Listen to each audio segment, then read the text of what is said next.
Krause Dietoterapia. Parte 1. Valoración de la nutrición. Capítulo 1. Ingesta, digestión, absorción, transporte y excreción de nutrientes. El tubo digestivo.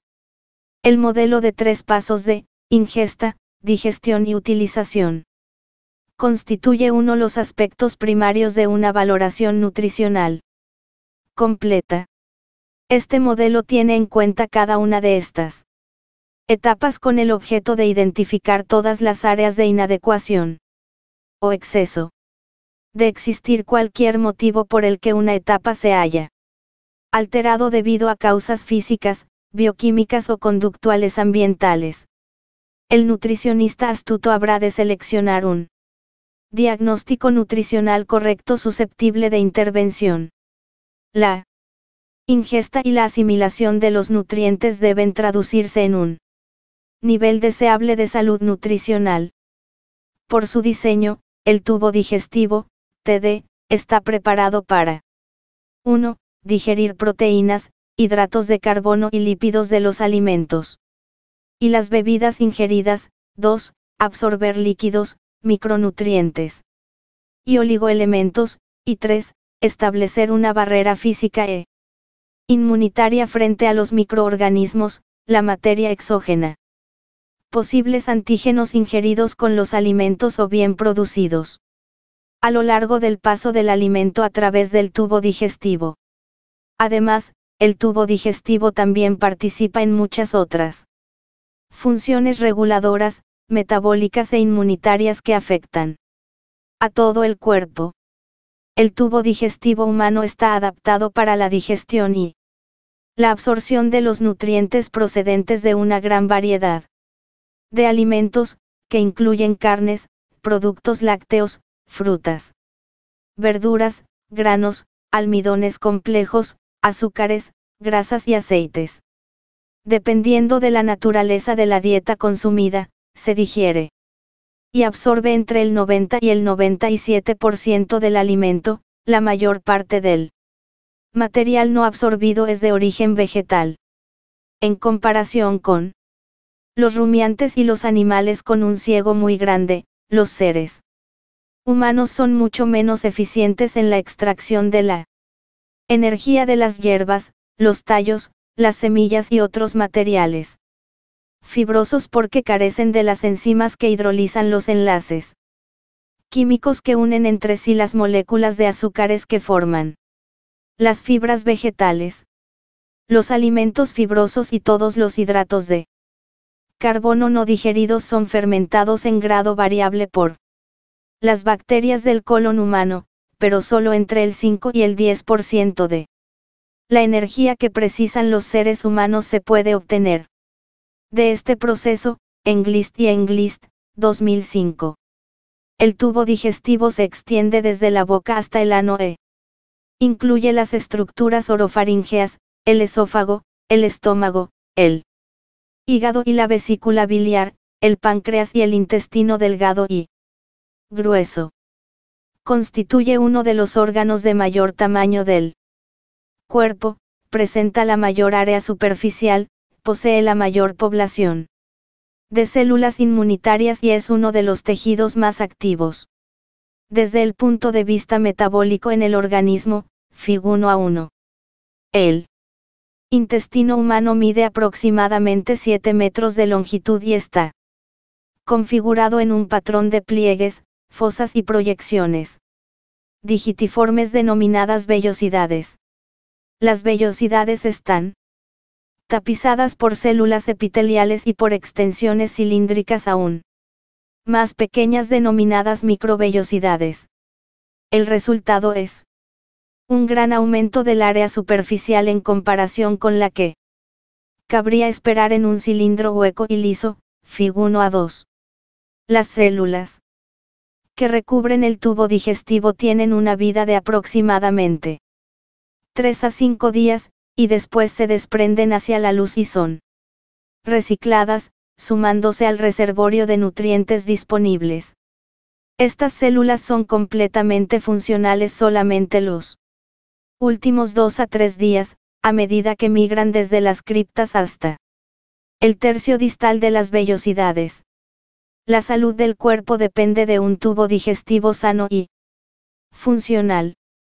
Debido a la actividad metabólica y las necesidades anormalmente elevadas del tubo digestivo, las células que lo recubren son más susceptibles que la mayoría de los tejidos a las deficiencias de micronutrientes, la malnutrición de proteínas y calorías y la lesión debida a toxinas, fármacos, irradiación o interrupción de su vascularización. Aproximadamente el 45% de las necesidades energéticas del intestino delgado y el 70% de las necesidades energéticas de las células que recubren el colon proceden de los nutrientes que atraviesan su luz. Después de solo unos pocos días de inanición, el tubo digestivo se atrofia, es decir, disminuye el área superficial y se reducen las secreciones, las funciones sintéticas, el flujo sanguíneo y la capacidad absortiva. El reinicio de la ingesta de alimentos, incluso con una ingesta calórica menor de la adecuada, da lugar a la proliferación celular y a la reaparición de la función digestiva normal en unos pocos días. La función óptima del tubo digestivo humano parece depender más de un aporte constante de alimentos que del consumo de grandes cantidades de alimentos intercalado con ayunos prolongados. Breve revisión del proceso de digestión y absorción. La vista, el olfato, el gusto incluso, los pensamientos acerca de los alimentos ponen en marcha las secreciones y los movimientos del tubo digestivo.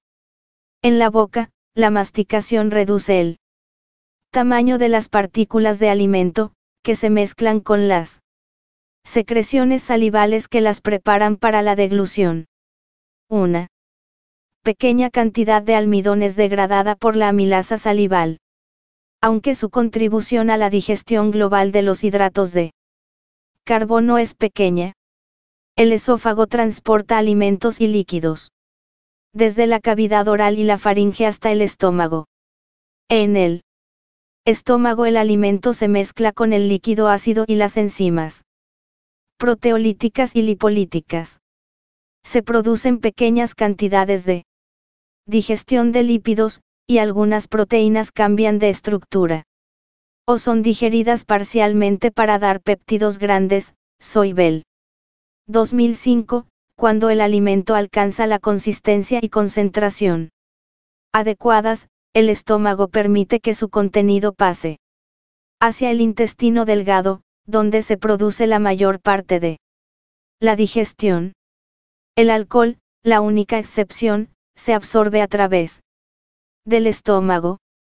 En los primeros 100 centímetros de intestino delgado se produce un frenesí de actividad, que da lugar a la digestión y absorción de la mayor parte del alimento ingerido.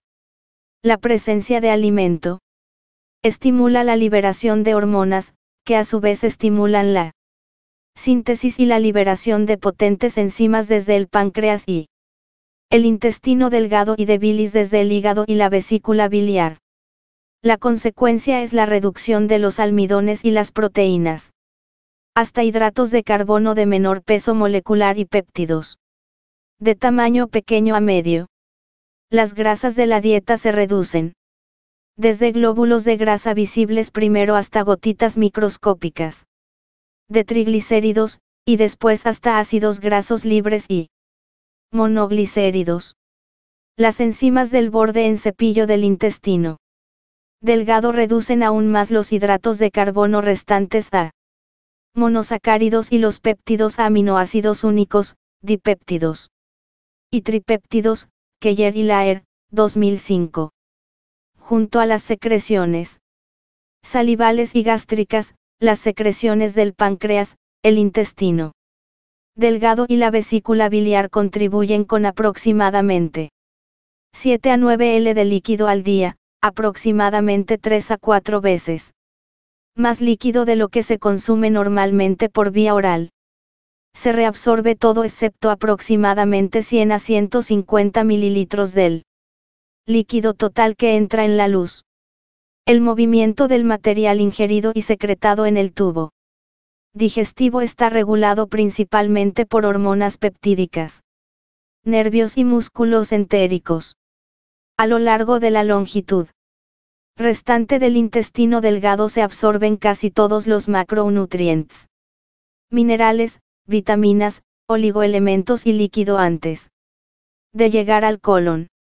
El colon y el recto absorben la mayor parte del líquido restante procedente del intestino delgado. El colon absorbe electrolitos y una reducida fracción de los nutrientes restantes. La mayoría de los nutrientes absorbidos por el tubo digestivo pasa a la vena porta para dirigirse hacia el hígado, donde pueden almacenarse, transformarse en otras moléculas o bien ser liberados al torrente circulatorio. Los productos terminales de la mayoría de las grasas alimentarias se transportan hacia el torrente circulatorio a través de la circulación linfática. La fibra restante, el almidón resistente, los azúcares y los aminoácidos se fermentan en el borde en cepillo del colon. La fermentación del resto de los hidratos de carbono origina ácidos grasos de cadena corta, AGCC, y gas. Los AGCC propician el mantenimiento de la función normal de la mucosa, lo que evita la pérdida de una pequeña cantidad de energía de algunos de los hidratos de carbono y los aminoácidos residuales, y facilitan la absorción de la sal y el agua. Englist y Englist, 2005. Algunos de los hidratos de carbono y fibras resistentes a la digestión en la porción superior del tubo digestivo actúan como material prebiótico, al dar lugar a AGCC, reducir el pH del colon e incrementar la masa de bacterias útiles. McFarlane et al., 2008. Las sustancias prebióticas refuerzan la relación simbiótica establecida entre el tubo digestivo y su microflora. El intestino grueso se encarga del almacenamiento temporal de los productos de desecho. El colon distal, el recto y el ano controlan la defecación. Enzimas en la digestión. La digestión del alimento se consigue por la hidrólisis dirigida por las enzimas. Cofactores como el ácido clorhídrico, la bilis y el bicarbonato sódico favorecen los procesos de digestión y absorción.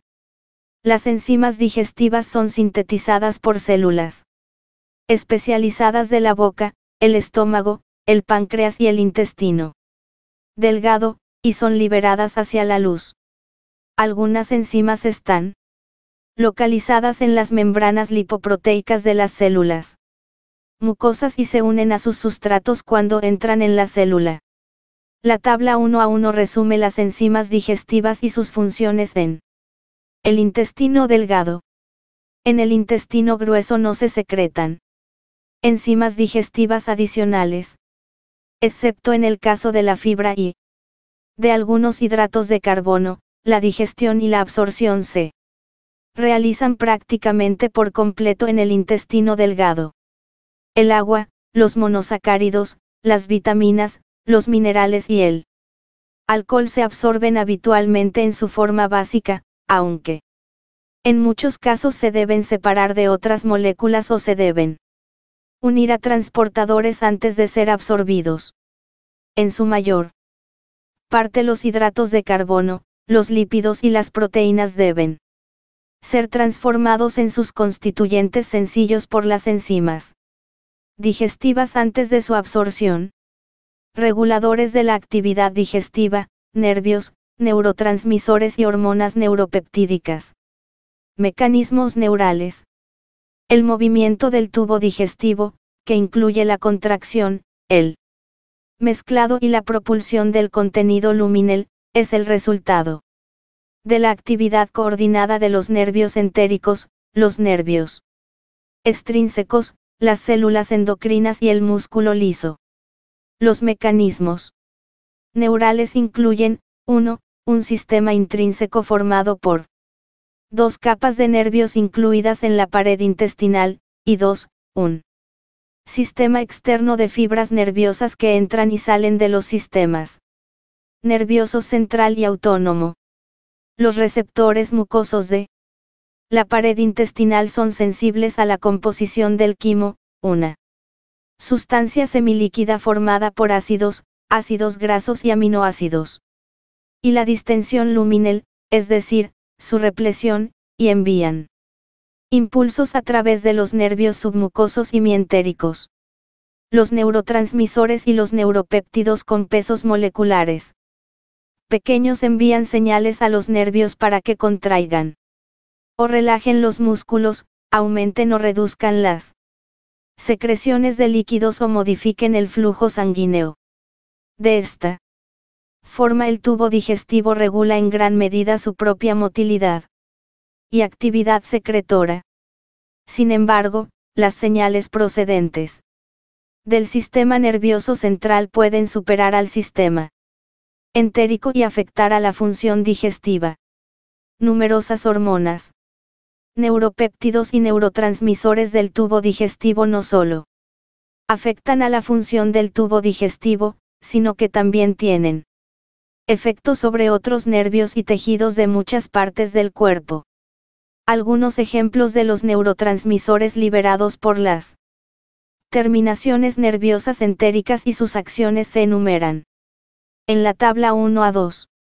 En pacientes con enfermedades digestivas, PEG, infecciones, enfermedad inflamatoria intestinal, síndrome del intestino irritable, puede haber una sobreestimulación del sistema nervioso entérico, que da lugar a secreción anormal, alteración del flujo sanguíneo, aumento de la permeabilidad y alteración de la función inmunitaria.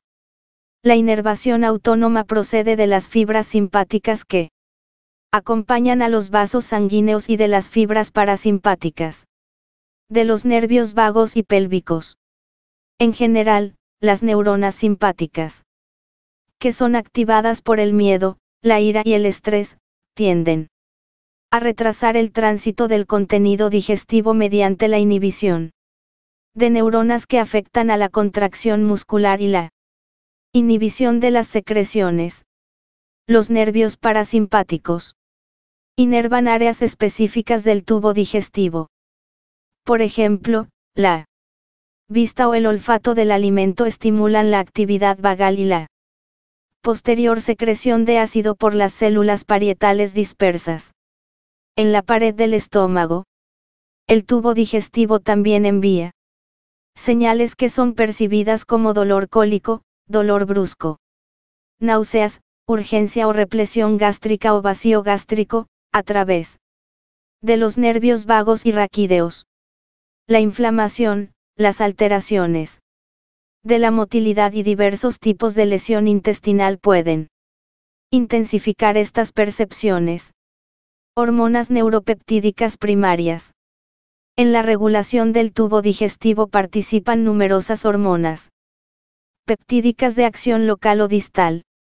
Estas moléculas reguladoras pueden actuar localmente merced a un mecanismo autocrino o paracrino, o bien mediante un mecanismo endocrino. Al viajar en el torrente circulatorio hasta los órganos objetivo, se han identificado más de 100 hormonas peptídicas y factores de crecimiento similares a hormonas. A menudo, sus acciones son complejas y se extienden más allá del tubo digestivo. Algunas de las hormonas, PEG, las pertenecientes a las familias de la colecistocinina, CCK, y la somatostatina, actúan igualmente como neurotransmisores entre neuronas. El tubo digestivo secreta más de 30 familias de hormonas neuropeptídicas y constituye el órgano endocrino de mayor tamaño en el cuerpo, Krefeld, 2004. Las hormonas digestivas intervienen en el inicio y la finalización de la alimentación, la aparición de sensaciones de apetito y saciedad, el aumento o la disminución de los movimientos del tubo digestivo, la inducción o el retraso del vaciado esofágico y gástrico, la regulación de la irrigación y la permeabilidad, el control del sistema inmunitario y la estimulación de la proliferación celular, tanto en el seno del tubo digestivo como en otras localizaciones. La grelina, un neuropéptido secretado por el estómago, y la motilina, una hormona relacionada sintetizada por el duodeno, remiten un mensaje de apetito al cerebro.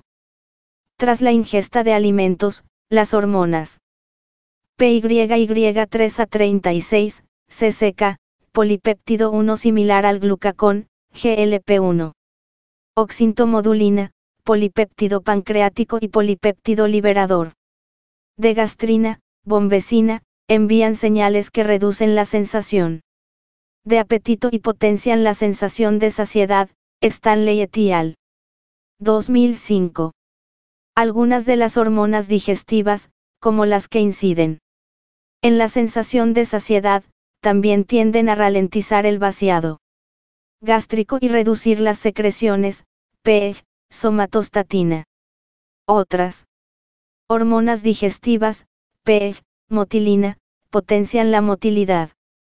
Las moléculas señalizadoras del tubo digestivo participan, asimismo, en diversas funciones metabólicas.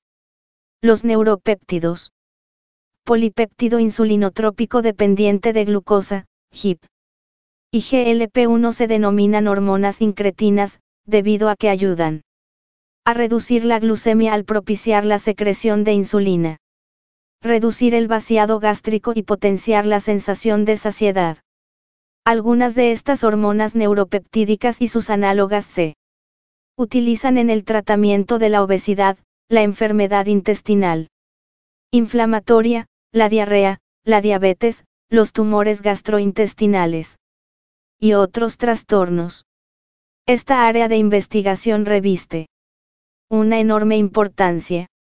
No se conocen, aún, algunas funciones de las hormonas que afectan a la proliferación de las células del tubo digestivo, la síntesis de ácido desoxirribonucleico, ADN, la inflamación, la proliferación, la secreción, el movimiento o el metabolismo. Caniggie, 2010. La identificación de las funciones de las principales hormonas adquiere una especial relevancia cuando los lugares en los que se secretan o actúan están afectados o son resecados en el transcurso de una intervención quirúrgica, o bien cuando se emplean hormonas o moléculas análogas para suprimir o potenciar ciertas facetas del funcionamiento del tubo digestivo. En la tabla 1 a 3 se sintetizan las principales hormonas del tubo digestivo. La gastrina, una hormona que estimula las secreciones y la motilidad del estómago, es secretada principalmente por las células G endocrinas de la mucosa antral del estómago. La secreción se inicia por 1. Distensión del antro después de una comida, 2. Impulsos procedentes del nervio vago, como los que se desencadenan por el olor o la vista de alimentos, y 3. La presencia en el antro de secretagogos como proteínas digeridas parcialmente, bebidas alcohólicas fermentadas, cafeína o extractos de alimentos, caldo. Cuando la luz se hace más ácida, la retroalimentación en la que participan otras hormonas inhibe la liberación de gastrina, Schubert, 2009. La gastrina se une a receptores de las células parietales y las células liberadores de histamina para estimular el ácido gástrico, a receptores de las células principales para liberar pepsinógeno y a receptores del músculo liso para aumentar la motilidad gástrica.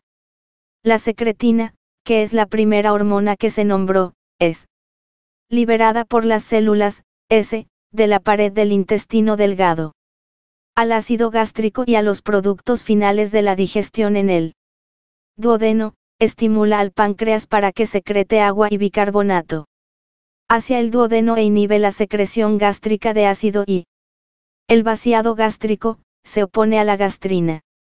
La neutralización de la acidez protege a la mucosa duodenal de la exposición prolongada al ácido y proporciona el entorno adecuado para la actividad de las enzimas intestinales y pancreáticas. El receptor humano se encuentra en el estómago y en las células dáctiles y aciners del páncreas. En diferentes especies otros órganos pueden expresar secretina, como el hígado, el colon, el corazón, el riñón y el encéfalo, Chai-Chan, 2003. Las células, de la mucosa del intestino delgado secretan colecistocinina, CCK, una importante hormona multifuncional, liberada en respuesta a la presencia de proteínas y grasas. Hay receptores de CCK en las células aciners pancreáticas, en las células de los islotes pancreáticos, en las células de gástricas. Liberadoras de somatostatina, en las células musculares lisas del tubo digestivo y en el sistema nervioso central. Las principales funciones digestivas de la CCK son: 1. Estimular al páncreas para que secrete enzimas, bicarbonato y agua. 2. Estimular la contracción de la vesícula biliar. 3. Estimular la motilidad colónica y rectal. 4. Retrasar el vaciado gástrico. Y 5. Aumentar la saciedad. Keller y Laer, 2005. La CCK también abunda en el cerebro e interviene en el funcionamiento de las neuronas. Dennett et al., 2010.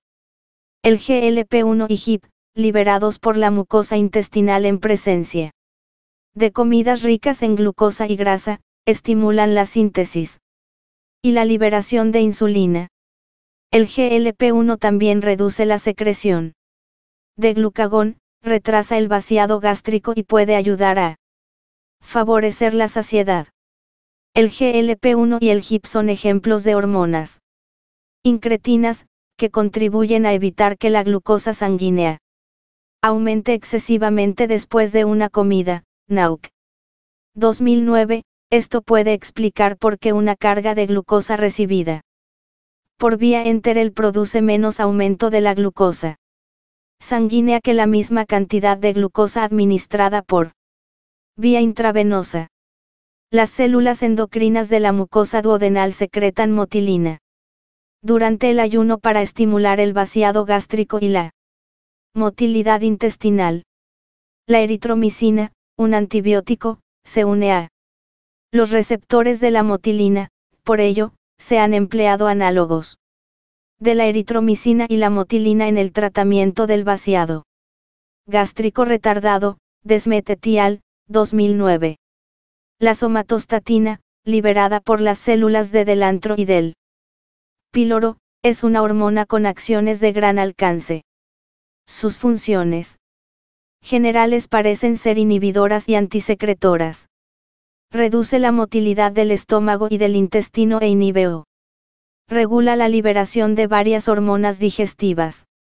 Se utiliza somatostatina y su análogo octreótido para tratar algunas enfermedades malignas. Van Oupiden-Boch et al., 2009, así como numerosos trastornos digestivos como diarrea, síndrome del intestino corto, pancreatitis, síndrome de evacuación gástrica rápida e hipersecreción gástrica.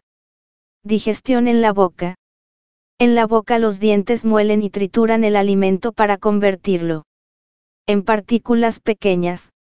Simultáneamente la masa de alimentos es humedecida y lubricada por la saliva. 3 pares de glándulas salivales, las glándulas parótidas, submandibular y sublinguales, producen aproximadamente unas 5 L de saliva al día. Una secreción serosa que contiene amilasa, tialina, comienza la digestión del almidón. La digestión del almidón es mínima y la amilasa se inactiva cuando llega al contenido ácido del Estómago. Otro tipo de saliva contiene moco, una proteína que hace que las partículas de alimento se adhieran entre sí y lubrica la masa para su deglución. Las secreciones orofaringeas también contienen una lipasa que es capaz de digerir algunas grasas. La masa de alimento masticada, o bolo, pasa hacia la zona posterior de la faringe bajo control voluntario, pero en todo el esófago el proceso de deglución es involuntario. Después el peristaltismo mueve el alimento rápidamente hacia el estómago. V en el capítulo 41 un análisis más detallado de la deglución. Digestión en el estómago. Las partículas de alimentos son propulsadas en dirección anterógrada y se mezclan con las secreciones gástricas por contracciones ondulatorias que progresan hacia adelante desde la porción superior del estómago, fondo, hasta la porción media, cuerpo, y posteriormente hasta el antro y el píloro. En el estómago las secreciones gástricas se mezclan con los alimentos y las bebidas. Cada día se secreta un promedio de 2.000 a 2.500 mililitros de jugo gástrico. Las secreciones gástricas contienen ácido clorhídrico, secretado por las células parietales de las paredes del fondo y del cuerpo, una proteasa, la lipasa gástrica. Moco, factor intrínseco, una glucoproteína que facilita la absorción de la vitamina B12 en el ileón, y la hormona digestiva. Gastrina. La proteasa es pepsina, que también es secretada por las glándulas del fondo y del cuerpo. Es secretada en forma inactiva, pepsinógeno, que por el ácido clorhídrico se convierte en su forma activa.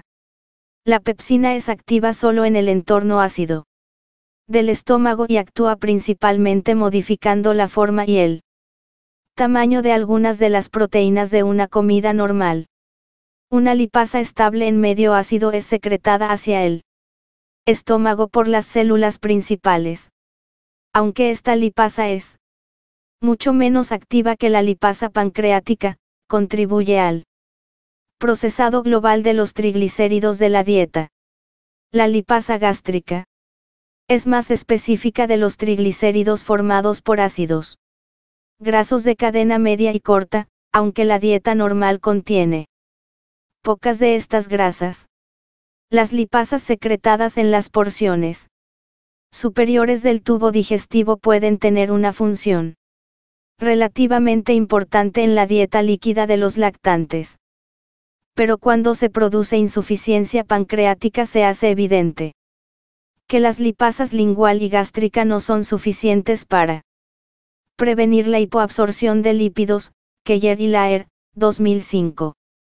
En el proceso de la digestión gástrica la mayor parte del alimento se convierte en quimo semilíquido, que contiene aproximadamente el 50% de agua. Las secreciones gástricas también son importantes para aumentar la disponibilidad y la absorción distal de vitamina B12, calcio, hierro y zinc, Soibel, 2005. Cuando se consume alimento, también se consumen cantidades importantes de microorganismos. El pH gástrico es relativamente bajo y se sitúa entre 1 y 4. Las acciones combinadas del ácido clorhídrico y de las enzimas proteolíticas del estómago dan lugar a una reducción significativa de la concentración de microorganismos ingeridos. Algunos pueden escapar y entrar en el intestino si se consumen en concentración suficiente. La aclorhidria, la gastrectomía, la disfunción o la enfermedad digestiva, la nutrición inadecuada y los fármacos que suprimen la secreción de ácido pueden aumentar el riesgo de sobrecrecimiento bacteriano en el intestino. El estómago mezcla y agita continuamente el alimento y normalmente libera la mezcla en cantidades pequeñas hacia el intestino delgado. La cantidad que se vacía con cada contracción del antro y el píloro varía con el volumen y el alimento consumido, aunque cada vez se liberan solo algunos mililitros. La presencia de alimentos en el intestino y las hormonas reguladoras actúan como mecanismo de retroalimentación para ralentizar el vaciado gástrico. La mayor parte de una comida líquida se vacía en 1 a 2 h. La mayor parte de una comida sólida se vacía en 2 a 3 h. Cuando se comen solos, los hidratos de carbono son los primeros que salen del estómago, seguidos por las proteínas, las grasas y los alimentos con fibra. En una comida con tipos mixtos de alimentos, el vaciado del estómago depende del volumen global y de las características de los alimentos. Los líquidos se vacían más rápidamente que los sólidos, las partículas grandes se vacían más lentamente que las partículas pequeñas y el alimento concentrado tiende a vaciarse más lentamente que las comidas con bajo contenido calórico. Estos factores son consideraciones importantes para los médicos que asesoran a pacientes con náuseas, vómitos, gastroparesia diabética u obstrucción parcial. Y para los médicos que monitorizan a pacientes después de cirugía digestiva o a pacientes malnutridos.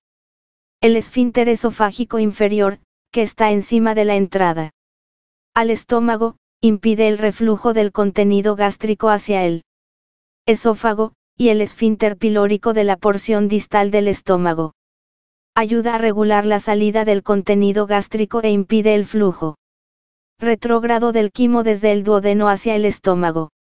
Los cambios emocionales, los alimentos y los reguladores digestivos pueden afectar a la actividad de estos esfínteres. La irritación por úlceras próximas puede alterar también la función de los esfínteres. Algunos alimentos y bebidas pueden alterar la presión del esfínter esofágico inferior, permitiendo el reflujo del contenido digestivo hacia el esófago. Digestión en el intestino delgado.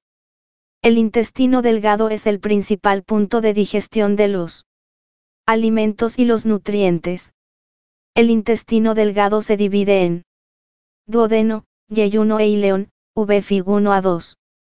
El duodeno mide aproximadamente 0,5 m de longitud, el yeyuno de 2 a 3 m y el ileón de 3 a 4 m. La mayor parte del proceso de digestión se completa en el duodeno y la parte superior del yeyuno, y la absorción de la mayor parte de los nutrientes es prácticamente completa en el momento en el que el material llega a la porción media del yeyuno. El quimo ácido procedente del estómago entra en el duodeno, donde se mezcla con los jugos duodenales y con las secreciones del páncreas y del sistema biliar. Como consecuencia de la secreción de líquido que contiene bicarbonato desde el páncreas y la dilución por las demás secreciones, se neutraliza el quimo ácido. Las enzimas del intestino delgado y del páncreas actúan con más eficacia en un pH más neutro. La entrada de alimentos digeridos parcialmente, principalmente grasas y proteínas, estimula la liberación de diversas hormonas que a su vez estimulan la secreción de enzimas y líquidos y afectan a la motilidad digestiva y a la saciedad. La bilis, que es predominantemente una mezcla de agua, sales biliares y cantidades pequeñas de pigmentos y colesterol, es secretada desde el hígado y la vesícula biliar. Gracias a sus propiedades tensioactivas, las sales biliares facilitan la digestión y la absorción de los lípidos, colesterol y vitaminas liposolubles. De igual modo, los ácidos biliares actúan como moléculas reguladoras, activan el receptor de la vitamina D y las vías de señalización celular en el hígado y el tubo digestivo, que alteran la expresión génica de enzimas implicadas en la regulación del metabolismo energético, y Lemonetti al. 2009. En la actualidad, se sabe que los ácidos biliares desempeñan una función destacada en las sensaciones de apetito y saciedad. El páncreas secreta potentes enzimas capaces de digerir todos los nutrientes principales, y las enzimas del intestino delgado contribuyen a finalizar el proceso. Las principales enzimas secretadas por el páncreas que digieren lípidos son la lipasa pancreática y la colipasa. Las enzimas proteolíticas incluyen tripsina y quimotripsina, carboxipeptidasa, aminopeptidasa, ribonucleasa y desoxirribonucleasa. La tripsina y la quimotripsina son secretadas en sus formas inactivas y se activan por la enterocinasa, también conocida como enteropeptidasa, que se secreta cuando el quimo entra en contacto con la mucosa intestinal. La amilasa pancreática tiene como función hidrolizar las grandes moléculas de almidón finalmente hasta unidades de aproximadamente 2 a 6 azúcares. Las enzimas que recubren el borde en cepillo de las vellosidades producen una hidrólisis adicional de las moléculas de hidratos de carbono para dar lugar a monosacáridos antes de su absorción.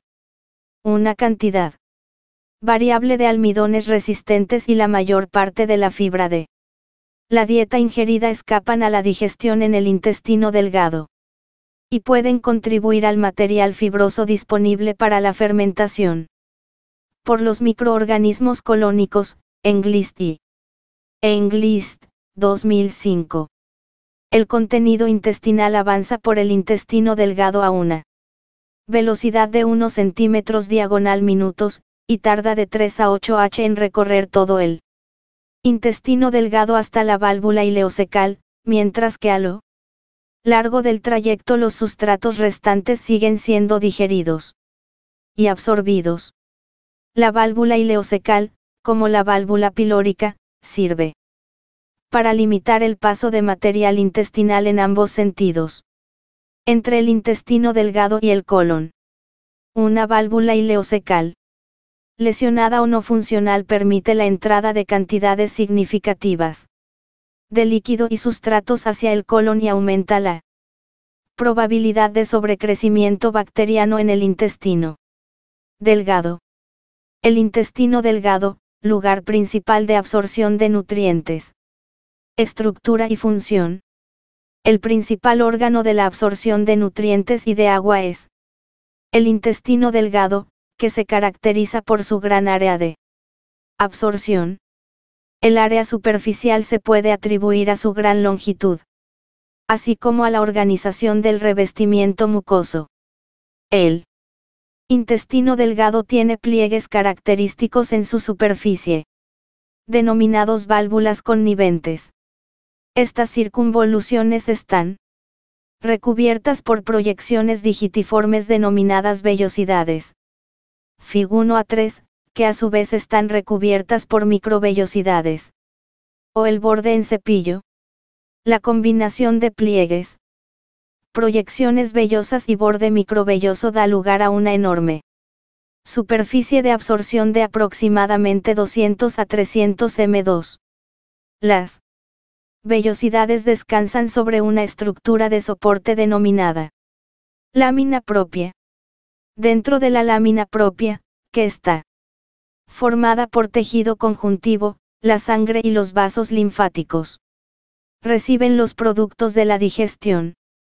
En promedio cada día el intestino delgado absorbe de 150 a 300 gramos de monosacáridos, 60 a 100 g de ácidos grasos, 60 a 120 gramos de aminoácidos y péptidos y 50 a 100 g de iones. La capacidad de absorción de la persona sana supera con mucho las necesidades normales de macronutrientes y calorías. En el momento en el que el contenido intestinal llega al final del intestino delgado, este ha absorbido todo el líquido excepto 1 a 1.5 L de los 7 u 8 L de líquido secretados por las porciones superiores del tubo digestivo, además de unas 5 a 3 litros de líquidos De la dieta. Aproximadamente el 95% de las sales biliares secretadas por el hígado y por la vesícula biliar se reabsorben en forma de ácidos biliares en el ileón distal. Sin este reciclado de ácidos biliares por el tubo digestivo, circulación enterohepática.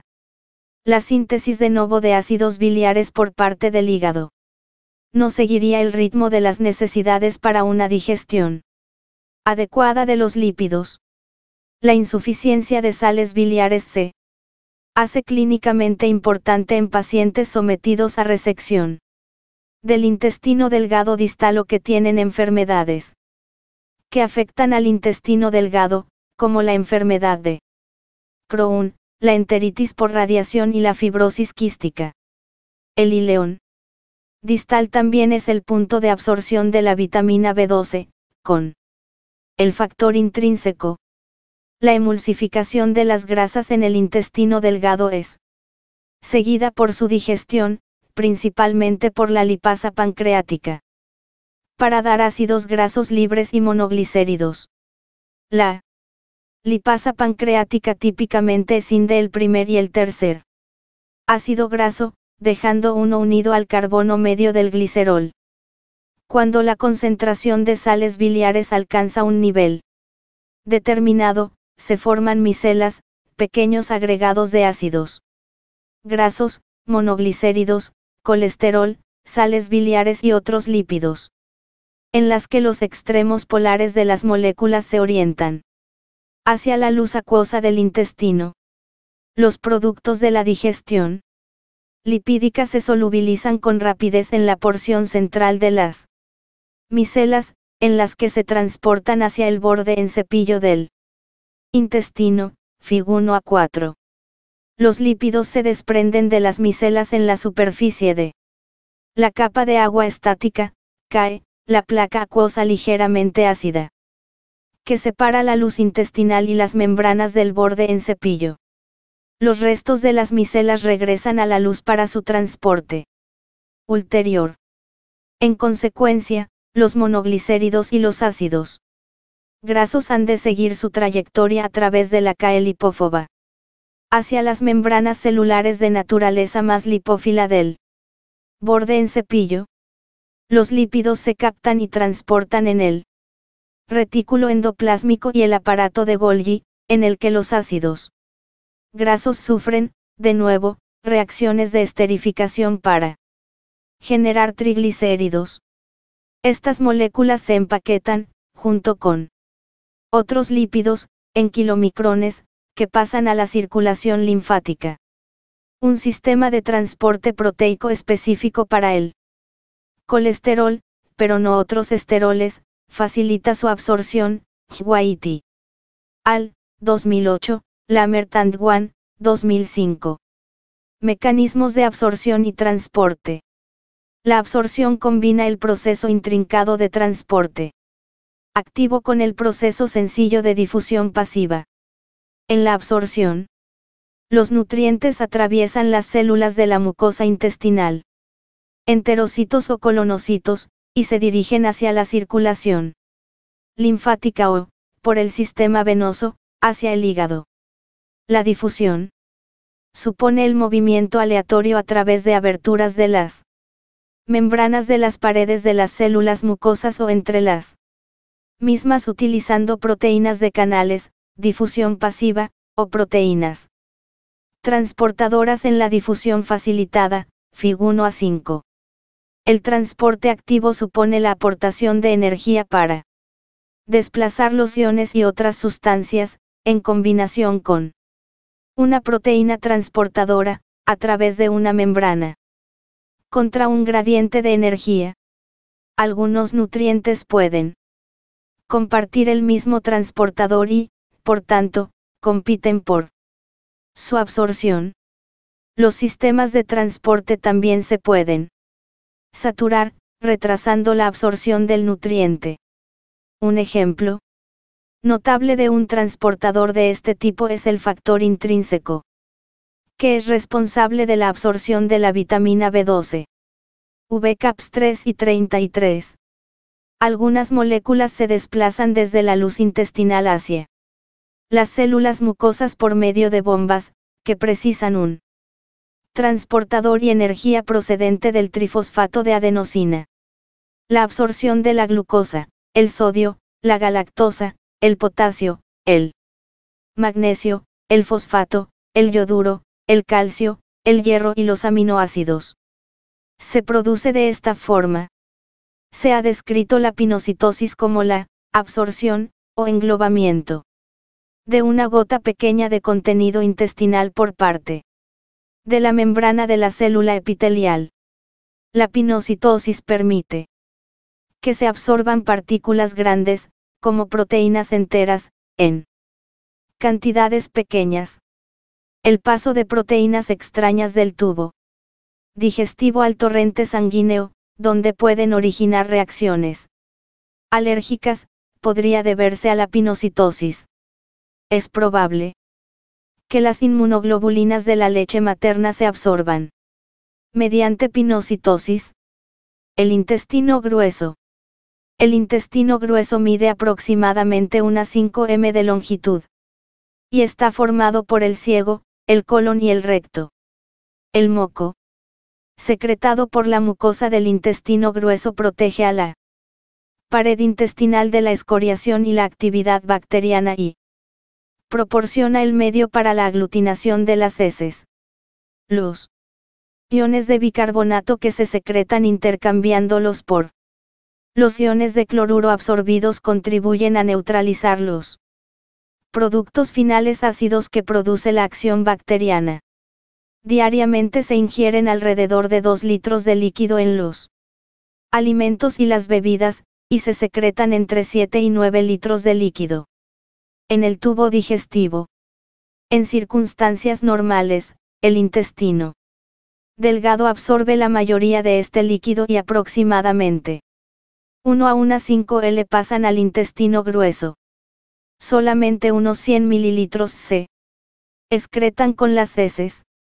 Asimismo, en el intestino grueso tienen lugar la fermentación bacteriana de los restantes hidratos de carbono y aminoácidos, la síntesis de una fracción de las vitaminas y el almacenamiento y la excreción de los residuos fecales.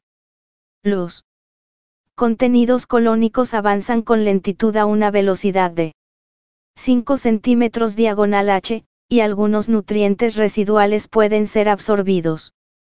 La defecación, o expulsión de las heces a través del recto y del ano, se produce con una frecuencia variable que varía desde 3 veces al día hasta una vez cada 3 días o más. El peso medio de las heces está en el intervalo de 100 a 200 g, y el tiempo de tránsito desde la boca hasta el ano puede variar desde 18 hasta 72 h.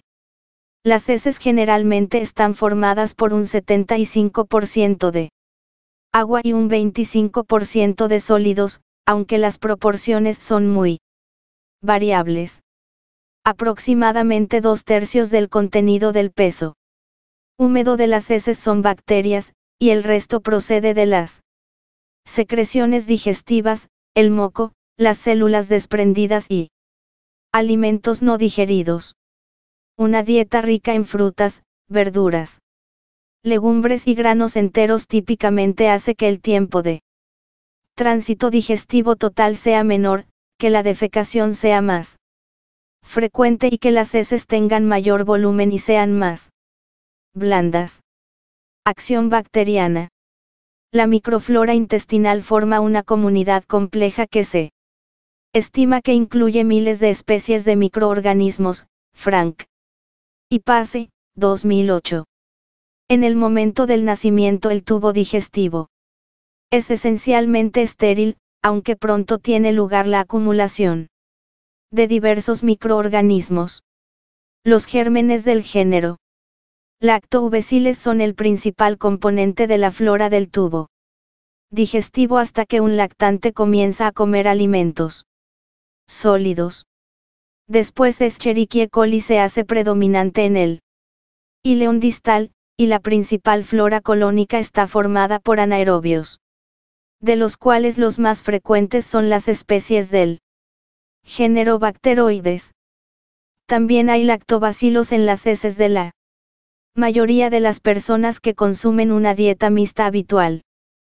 Pero las diferencias del genoma del huésped, la ingesta dietética, la higiene y los antecedentes médicos y quirúrgicos pueden afectar al tipo de flora del tubo digestivo, tabla 1 a 4.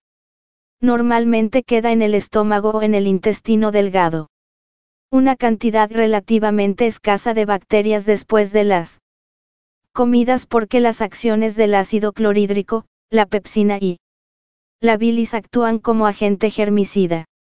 Sin embargo, la disminución de las secreciones gástricas puede aumentar el riesgo de inflamación de la mucosa gástrica, gastritis, aumentar el riesgo de sobrecrecimiento bacteriano en el intestino delgado o aumentar el número de microorganismos que llegan al colon. Se sabe que una bacteria tolerante al ácido infecta el estómago, Helicobacter pylori, y puede producir gastritis y ulceración en el huésped, v capítulo 28. La acción bacteriana tiene su máxima intensidad en el intestino grueso. Después de una comida, la fibra de la dieta, los almidones resistentes, los fragmentos residuales de aminoácidos y el moco desprendido del intestino son fermentados en el colon.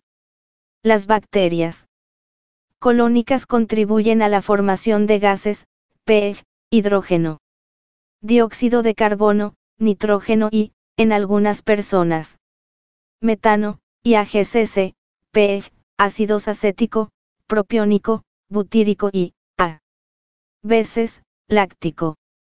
Las bacterias colónicas continúan la digestión de algunos materiales que han resistido a la actividad digestiva previa. Durante este proceso se forman varios nutrientes mediante síntesis bacteriana. Las células de la mucosa digestiva utilizan estos nutrientes en grado variable, aunque habitualmente contribuyen poco a satisfacer las necesidades de nutrientes del huésped humano. Los ejemplos de los nutrientes sintetizados incluyen vitamina K, vitamina B12, tiamina y riboflavina. El aumento del consumo de material prebiótico puede ocasionar un incremento de los AGCC y la masa microbiana, en especial, las especies indígenas de bifidobacterias y lactobacilos. Parecen tener un efecto beneficioso. Los hidratos de carbono prebióticos suelen ser oligosacáridos procedentes de las verduras, los cereales y las legumbres, achicoria, aguaturmas, soja y salvado de trigo constituyen las mejores fuentes alimentarias. Los prebióticos favorecen el establecimiento de un ecosistema intestinal sano y son beneficiosos para la salud, Robert Freud et al., 2010. La acción bacteriana también puede dar lugar a la formación de sustancias potencialmente tóxicas como amoníaco, indouls, aminas y compuestos fenólicos como indolacetato, tiramina, histamina y cresol, McFarlane, 2008. Algunos de los gases y de los ácidos orgánicos contribuyen al olor de las heces.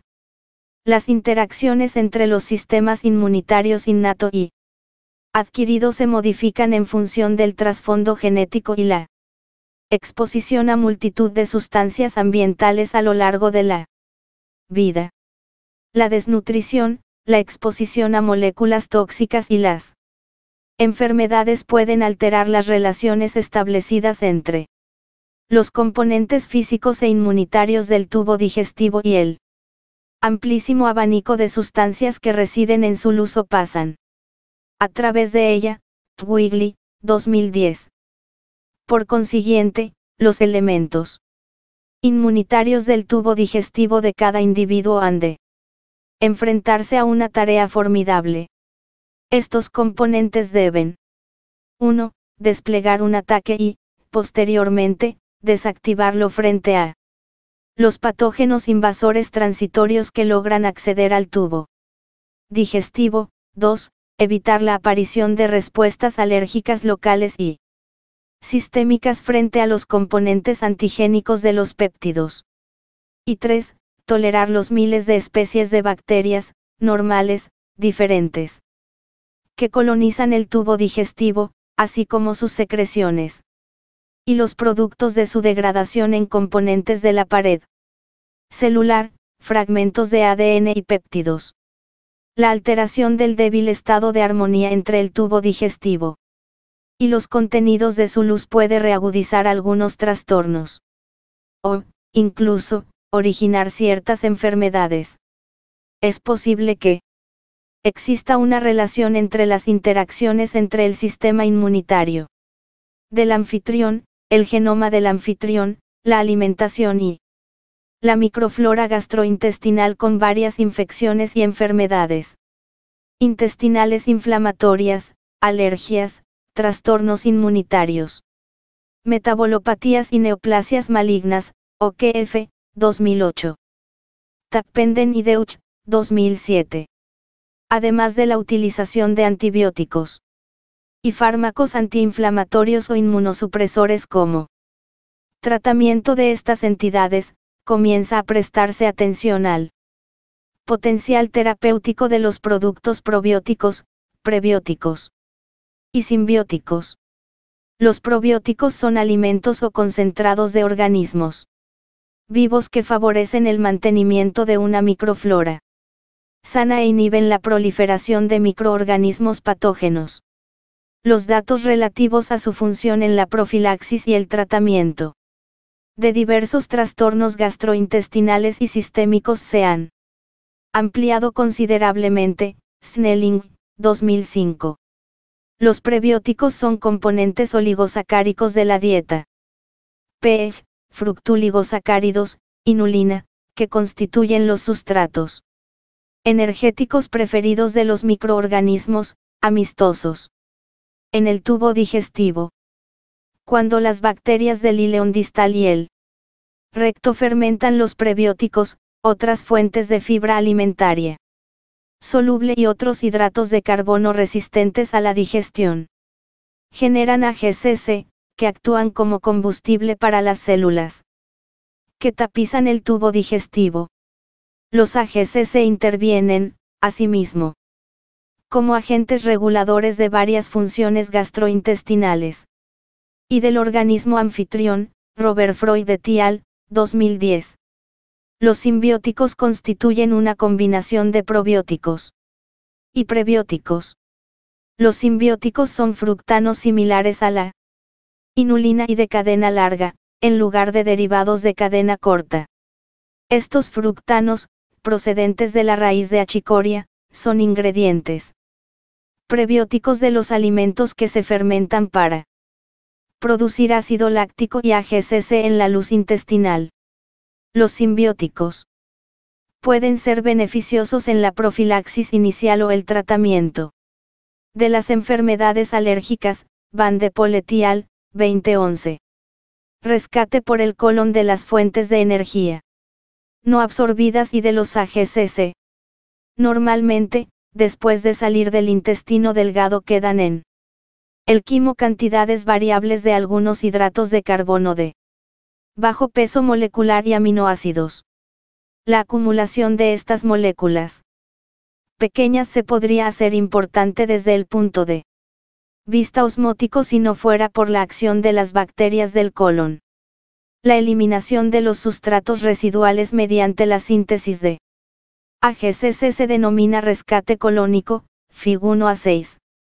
Los AGCC que se producen por la fermentación se absorben rápidamente y arrastran agua con ellos. También actúan como combustible para los colonocitos y los microorganismos intestinales, estimulan la proliferación y la diferenciación de los colonocitos, estimulan la absorción de electrolitos y agua y reducen la carga osmótica de los azúcares no absorbidos. Los AGCC también pueden ayudar a retrasar el movimiento del contenido digestivo y participan en otras diversas funciones reguladoras La capacidad de rescatar hidratos de carbono es escasa en los seres humanos, y la fermentación colónica normalmente elimina aproximadamente de 20 a 25 g de hidratos de carbono en las 24 horas. Las cantidades excesivas de hidratos de carbono y fibra fermentable en el colon pueden provocar un aumento de la producción de gas, distensión abdominal, dolor, aumento de la flatulencia, disminución del pH colónico o, incluso, diarrea. Con el paso del tiempo, parece darse un proceso de adaptación en los sujetos que consumen una dieta rica en fibra resistente a las enzimas digestivas del ser humano. Las recomendaciones actuales proponen el consumo de aproximadamente 24 a 38 g de fibra dietética al día procedente de frutas, verduras, legumbres, semillas y granos enteros para, 1. Mantener la salud de las células que revisten el colon, 2. Prevenir una presión intracolónica excesiva, y 3. Prevenir el estreñimiento y mantener una población microbiana estable y saludable. Digestión y absorción de tipos específicos de nutrientes. Hidratos de carbono y fibra. La mayor parte de los hidratos de carbono de la dieta se consume en forma de almidones, disacáridos y monosacáridos. Los almidones, o polisacáridos, habitualmente suponen la mayor proporción de los hidratos de carbono. Los almidones son moléculas grandes formadas por cadenas rectas o ramificadas de moléculas de azúcar que están unidas entre sí, principalmente en enlaces 1 a 4 y 1 a 6. La mayor parte de los almidones de la dieta son amilopectinas, o polisacáridos ramificados, y amilosa, o polímeros de cadena recta. La fibra de la dieta también está formada principalmente por cadenas y ramas de moléculas de azúcar, pero en este caso, los átomos de hidrógeno están situados en el lado beta, opuesto al oxígeno en el enlace en lugar de en el lado alfa. Los seres humanos tienen una capacidad significativa de digerir el almidón, pero no la mayor parte de las formas de fibra, lo que es un ejemplo de la estereoespecificidad de las enzimas.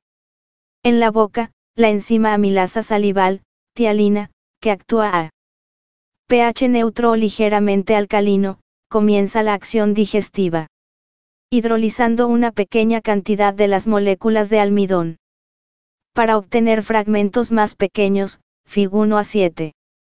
La amilasa se inactiva después del contacto con el ácido clorhídrico. Si los hidratos de carbono digeribles permanecieran en el estómago suficiente tiempo, la hidrólisis ácida podría reducir finalmente la mayor parte de ellos a monosacáridos. Sin embargo, el estómago habitualmente se vacía antes de que tenga lugar una digestión significativa. Con diferencia, la mayor parte de la digestión de los hidratos de carbono se produce en el intestino delgado proximal. La amilasa pancreática hidroliza las grandes moléculas de almidón en los enlaces 1 a 4 para dar lugar a maltosa, maltotriosa y destrinas de alfa límite, procedentes de las ramas de la amilopectina. Las enzimas del borde en cepillo de los enterocitos hidrolizan aún más los disacáridos y los oligosacáridos para obtener monosacáridos. Por ejemplo, la maltasa de las células de la mucosa escinde el disacárido maltosa en 2 moléculas de glucosa. Estas membranas celulares externas también contienen las enzimas sacarasa, lactasa e isomaltasa, o adestrinasa, que actúan sobre la sacarosa, la lactosa y la isomaltosa, respectivamente, Fig 1 a 8. Los monosacáridos resultantes, es decir, glucosa, galactosa y fructosa, atraviesan las células de la mucosa y pasan hacia el torrente sanguíneo a través de los capilares de las vellosidades desde donde son transportados por la vena porta hasta el hígado.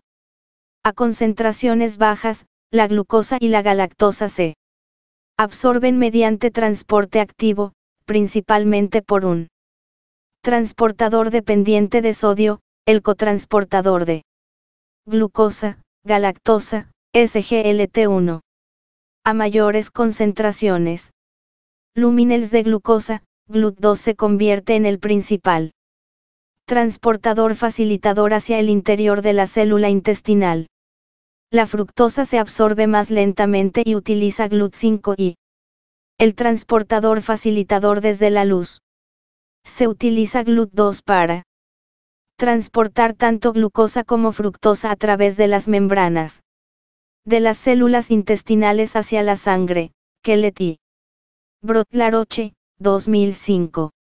El transporte de los monosacáridos dependiente de sodio es el motivo por el que se utilizan bebidas con sodio y glucosa para rehidratar a los lactantes con diarrea y a los atletas que han perdido demasiado líquido. La glucosa se transporta desde el hígado hasta los tejidos, aunque parte de la glucosa se almacena en el hígado y en los músculos en forma de glucógeno. La mayor parte de la fructosa, igual que la galactosa, es transportada hasta el hígado, donde se convierte en glucosa. El consumo de grandes cantidades de lactosa, especialmente en personas con deficiencia de lactasa, fructosa, estaquiosa, rafinosa o azúcares con grupos alcohol, PEG, sorbitol, manitol y xilitol, puede hacer que grandes cantidades de estos azúcares pasen sin absorber hasta el colon, Beyer et al., 2005, y pueden producir aumento del gas y deposiciones sueltas.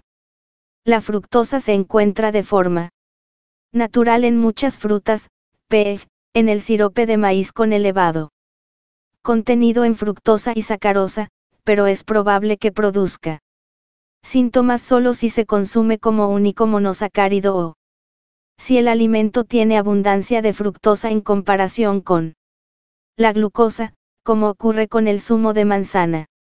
Algunas formas de hidratos de carbono, PEG, celulosa, hemicelulosa, pectina, goma y otras formas de fibra, no pueden ser digeridas por los seres humanos porque ni la amilasa salival ni la pancreática tienen la capacidad de hidrolizar los enlaces que conectan los azúcares que los constituyen.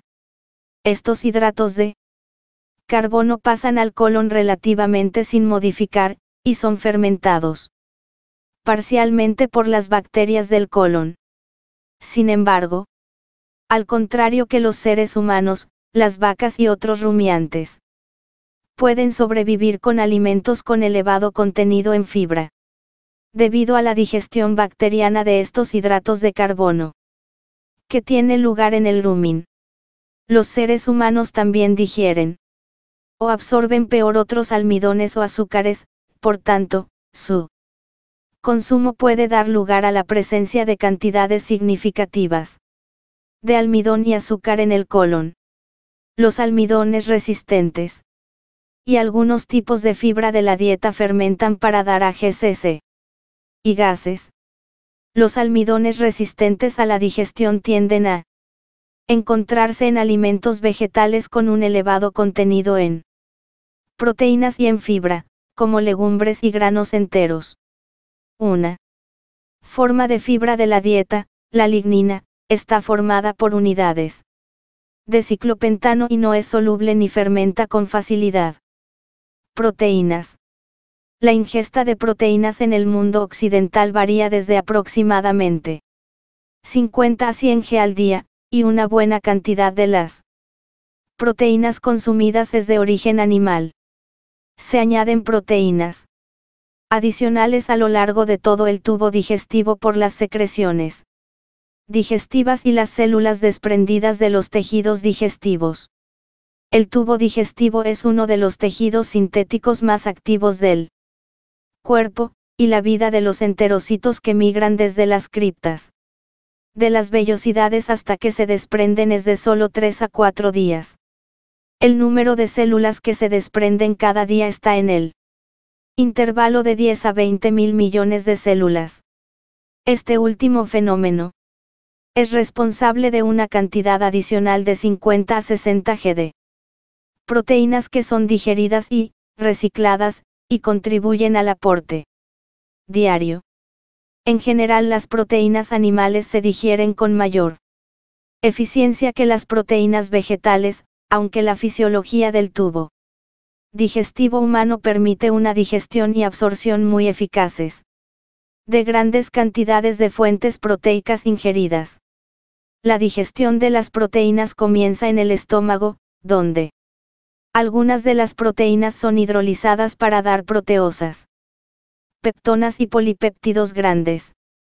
El pepsinógeno inactivo se convierte en la enzima pepsina cuando entra en contacto con el ácido clorhídrico y con otras moléculas de pepsina. Al contrario que cualquiera de las demás enzimas proteolíticas, la pepsina digiere el colágeno, que es la principal proteína del tejido conjuntivo. La mayor parte de la digestión de las proteínas tiene lugar en la porción superior del intestino delgado, aunque continúa durante todo el tubo digestivo. Soibel, 2005. Todas las fracciones proteicas residuales son fermentadas por los microorganismos colónicos. El contacto entre el quimo y la mucosa intestinal estimula la liberación de enterocinasa, una enzima que transforma el tripsinógeno pancreático inactivo en tripsina activa, que es la principal enzima pancreática que digiere proteínas. La tripsina, a su vez, activa a las demás enzimas proteolíticas pancreáticas. La tripsina, la quimotripsina y la carboxipeptidasa pancreáticas escinden proteínas intactas y continúan la escisión que comenzó en el estómago hasta que se forman polipéptidos pequeños y aminoácidos. Las peptidasas proteolíticas localizadas en el borde en cepillo también actúan sobre los polipéptidos, escindiéndolos para dar aminoácidos, dipéptidos y tripéptidos. La fase final de la digestión de las proteínas tiene lugar en el borde en cepillo, donde algunos de los dipéptidos y tripéptidos son hidrolizados hasta los aminoácidos que los forman por las hidrolasas peptídicas. Los productos finales de la digestión de las proteínas se absorben en forma de aminoácidos y de péptidos pequeños. Son necesarias varias moléculas transportadoras para los diferentes aminoácidos, probablemente debido a las amplias diferencias de tamaño, polaridad y configuración de los diferentes aminoácidos. Algunos de los transportadores dependen de sodio y diagonal o cloruro, y algunos no. También se absorben grandes cantidades de dipéptidos y tripéptidos hacia las células intestinales utilizando un transportador peptídico, PEP1, lo que es una forma de transporte activo. Daniel, 2004. Los péptidos y aminoácidos absorbidos son transportados después hasta el hígado a través de la vena porta para su metabolismo por el hígado y son liberados hacia la circulación general. La presencia de anticuerpos frente a muchas proteínas alimentarias en la circulación de las personas sanas indica que cantidades inmunitariamente significativas de péptidos intactos grandes escapan a la hidrólisis y pueden entrar en la circulación. Por tal, no están totalmente claros los mecanismos exactos que hacen que un alimento se convierta en alérgeno, aunque estos alimentos tienden a ser ricos en proteínas, relativamente resistentes a la digestión completa, y producen una respuesta mediada por inmunoglobulina, V capítulo 27. Los adelantos tecnológicos hacen posible el cartografiado y la caracterización de los péptidos alérgenos. Estos datos conducirán, con el paso del tiempo, al desarrollo de una inmunoterapia segura, Lin et al. 2009. Ya se han absorbido casi todas las proteínas en el momento en que se llega al final del yeyuno, y en las heces solo se encuentra el 1% de las proteínas ingeridas. Pueden quedar pequeñas cantidades de aminoácidos en las células epiteliales, que los utilizan para la síntesis de nuevas proteínas, incluidas enzimas intestinales y nuevas células. Lípidos. Aproximadamente el 97% de los lípidos de la dieta está en forma de triglicéridos, y el resto está en forma de fosfolípidos y colesterol. Solo pequeñas cantidades de grasa son digeridas en la boca por la lipasa lingual y en el estómago por la acción de la lipasa gástrica, tributirinasa. La lipasa gástrica hidroliza algunos triglicéridos, especialmente los triglicéridos de cadena corta, como los que se encuentran en la mantequilla, para dar ácidos grasos y glicerol. No obstante, la mayoría de la digestión de las grasas tiene lugar en el intestino delgado, como consecuencia de la acción emulsificante de las sales biliares y la hidrólisis por la lipasa pancreática. Como ocurre con los hidratos de carbono y las proteínas, la capacidad de digestión y absorción de las grasas de la dieta supera a las necesidades normales.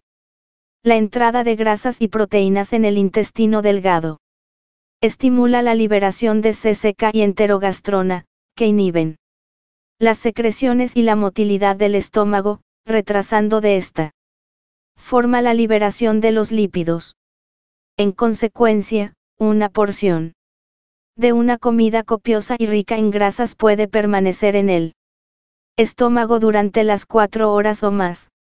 Además de sus otras muchas funciones, la CCK estimula la secreción biliar y pancreática.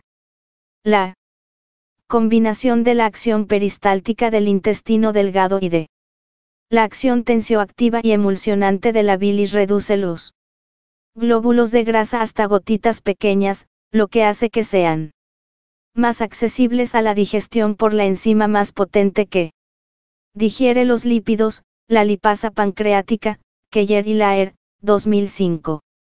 La bilis es una secreción hepática formada por ácidos biliares, principalmente conjugados de los ácidos cólico y quenodesoxicólico, con glicina o taurina, pigmentos biliares, que dan color a las heces, sales inorgánicas, algunas proteínas, colesterol, lecitina y compuestos como fármacos desintoxicados que son metabolizados y secretados por el hígado. Desde su órgano de almacenamiento, la vesícula biliar, cada día se secreta aproximadamente 1 litro de bilis en respuesta al estímulo del alimento. En el duodeno y el estómago, los ácidos grasos libres y los monoglicéridos que se producen por la digestión forman complejos con las sales biliares, denominados micelas. Las micelas facilitan el paso de los lípidos a través del entorno acuoso de la luz intestinal hasta el borde en cepillo, Fig 1-4. Las micelas liberan los componentes lipídicos y vuelven a la luz intestinal. La mayor parte de las sales biliares son reabsorbidas de forma activa en el ileón terminal y vuelven al hígado para volver a entrar en el tubo digestivo con las secreciones biliares. Este eficiente proceso de reciclado se conoce como circulación enterohepática. El reservorio de ácidos biliares puede circular de 3 a 15 veces al día, dependiendo de la cantidad de alimento ingerido. En las células de la mucosa los ácidos grasos y los monoglicéridos se vuelven a ensamblar para dar nuevos triglicéridos. Algunos son sometidos a una digestión adicional para dar ácidos grasos y glicerol y después se vuelven a ensamblar para formar triglicéridos. Estos triglicéridos, junto con el colesterol, las vitaminas liposolubles y los fosfolípidos, son rodeados por Una cubierta de lipoproteína, formando kilomicrones, V-Fig1A4. Los glóbulos de lipoproteínas pasan hacia el sistema linfático. En lugar de entrar en la sangre portal y son transportados hacia el conducto torácico y drenados hasta la circulación sistémica. En la unión de las venas yugular interna izquierda y subclavia izquierda. A continuación, los kilomicrones son transportados por el torrente sanguíneo a diversos tejidos, como el hígado, el tejido adiposo y el músculo. En el hígado los triglicéridos procedentes de los kilomicrones son reempaquetados en lipoproteínas de muy baja densidad y transportados principalmente hasta el tejido adiposo para su metabolismo y almacenamiento. Las vitaminas liposolubles A, D e YK también se absorben en forma de micelas, aunque se pueden absorber las formas hidrosolubles de los suplementos de las vitaminas A, e YK y el caroteno sin la presencia de sales biliares.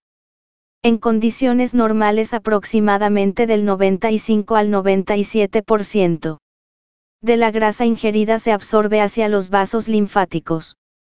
Debido a su menor longitud y, por tanto, mayor solubilidad, los ácidos grasos de 8 a 12 átomos de carbono, es decir, ácidos grasos de cadena media, se pueden absorber directamente hacia las células de la mucosa colónica sin la presencia de bilis ni la formación de micelas. Después de entrar en las células de la mucosa, pueden pasar directamente, sin esterificación, hasta la vena porta, que los transporta hasta el hígado. El aumento de la motilidad, las alteraciones de la mucosa intestinal, la insuficiencia pancreática o la ausencia de bilis reducen la absorción de grasas. La aparición de grasa no digerida en las heces recibe el nombre de esteatorrea, V capítulo 29. Los triglicéridos de cadena intermedia, TCI, poseen ácidos grasos de 8 a 12 átomos de carbono, los TCI resultan de utilidad en la clínica en los pacientes carentes de las sales biliares necesarias para el metabolismo y el transporte de los ácidos grasos de cadena larga. Generalmente, en la clínica se utilizan complementos en forma de aceite o bebidas dietéticas que contienen otros macronutrientes o micronutrientes. En el proceso de asistencia nutricional se pueden definir varios diagnósticos nutricionales, como los que aparecen en la siguiente relación. Diagnósticos nutricionales posibles o frecuentes relacionados con la digestión o el metabolismo. Alteración de la función digestiva. Desequilibrio de nutrientes. Alteración de la utilización de nutrientes. Alteración de los resultados analíticos nutricionales. Ingesta inadecuada o excesiva de líquido. Interacción entre alimentos y fármacos. Vitaminas y minerales. Las vitaminas y los minerales de los alimentos están disponibles en forma de macronutrientes y se digieren y se absorben a través de la mucosa, principalmente en el intestino delgado. Fig 1 a 9. Además de los correspondientes mecanismos pasivos y de transporte, diversos factores afectan a la biodisponibilidad de las vitaminas y los minerales, como la presencia o ausencia de otros nutrientes específicos, ácidos o álcalis, fitatos y oxalatos. Cada día se secretan aproximadamente de 8 a 9 L de líquido desde el tubo digestivo, que actúa como disolvente, vehículo para las reacciones químicas y medio para la transferencia de diversos nutrientes. Al menos parte de la mayoría de las vitaminas y del agua pasa sin modificaciones desde el intestino delgado hasta la sangre. Mediante difusión pasiva, aunque se podrían utilizar varios mecanismos diferentes para transportar vitaminas individuales a través de la mucosa digestiva. La absorción de los fármacos tiene lugar merced a diversos mecanismos, aunque suele darse por Difusión pasiva. Por consiguiente, es posible que los fármacos compartan o compitan por los mecanismos de absorción de nutrientes hacia las células intestinales, v capítulo 9. La absorción de los minerales es más compleja, especialmente la absorción de los minerales catiónicos. Estos cationes, como el selenio, están disponibles para su absorción por el proceso de quelación, en el que un mineral está unido a un ligando, habitualmente un ácido orgánico o un aminoácido. De modo que está en una forma capaz de ser absorbido hacia las células intestinales. La absorción de hierro y de zinc comparte varias características, ya que la eficiencia de la absorción depende en parte de las necesidades del huésped. Utilizan al menos una proteína transportadora, y cada uno de ellos tiene mecanismos para aumentar la absorción cuando los depósitos son inadecuados.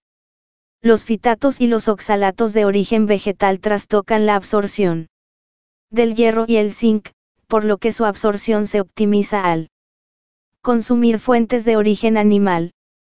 La absorción de calcio hacia el interior del enterocito se produce a través de canales en la membrana del borde en cepillo, donde se une a una proteína transportadora específica para su transporte a través de la membrana vasolateral. El proceso está regulado por la presencia de vitamina D. El fósforo se absorbe por un cotransportador de sodio y fósforo, que también está regulado por la vitamina D o por una baja ingesta de fósforo. El tubo digestivo es la localización de importantes interacciones entre los minerales. El aporte de grandes cantidades de hierro o de zinc puede reducir la absorción de cobre. A su vez, la presencia de cobre puede reducir la absorción de hierro y de molibdeno. La absorción de cobalto está aumentada en pacientes con deficiencia de hierro, pero el cobalto y el hierro compiten entre sí e inhiben su absorción mutuamente. Es probable que estas interacciones sean la consecuencia de la superposición de los mecanismos de absorción de minerales. Los minerales se transportan a través de la sangre unidos a transportadores proteicos. La unión a proteínas puede ser específica. PEG, transferrina, la cual se une al hierro, o ceruloplasmina, que se asocia al cobre, o general, PEG, albúmina, que se une a diversos minerales. Una fracción de cada uno de los minerales también es transportada en el suero en forma de complejos con aminoácidos o con péptidos. Las proteínas transportadoras específicas habitualmente no están saturadas por completo. La capacidad de reserva puede actuar como amortiguador frente a una exposición excesiva. La toxicidad por los minerales habitualmente se produce solo después de superar esta capacidad amortiguadora.